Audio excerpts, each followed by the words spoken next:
U.S. Senator Mitch McConnell of Kentucky, the Senate minority leader, has a message for his fellow Republicans.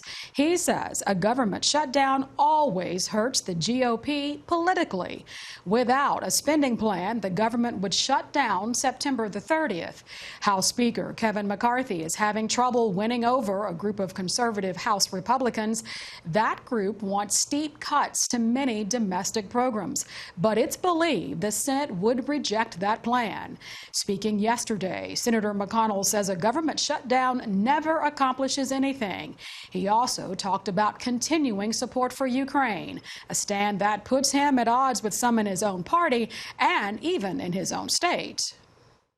I think all of you know I'm not a fan of government shutdowns. I've seen a few of them over the years. They never have produced a policy change, and they've always been a loser for Republicans politically. On another issue, looking forward to seeing President Zelensky on Thursday.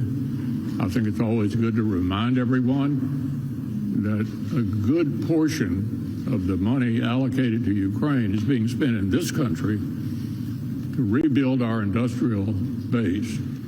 It's also important to remember we've not lost a single American. And so these people in Ukraine who are fighting for their independence are taking on one of the two big adversaries we have, Russia and China. That is not an argument that impresses Kentucky's other U.S. Senator, Republican Rand Paul.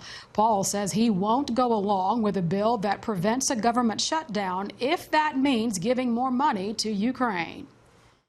They're talking about saying the only way government stays open, the only way we avoid a shutdown is by shoveling more American taxpayer dollars to Ukraine. They're going to link keeping the government open with more money to Ukraine, and I'm here to say that I'm not going to agree to it, and I will not let them shut down the government simply because they want to send more of your hard-earned tax dollars to Ukraine. Either the American people fund an endless war in Ukraine, or the uniparty threatens to shut down the government. This is a clear dereliction of duty, and I will not stand for it.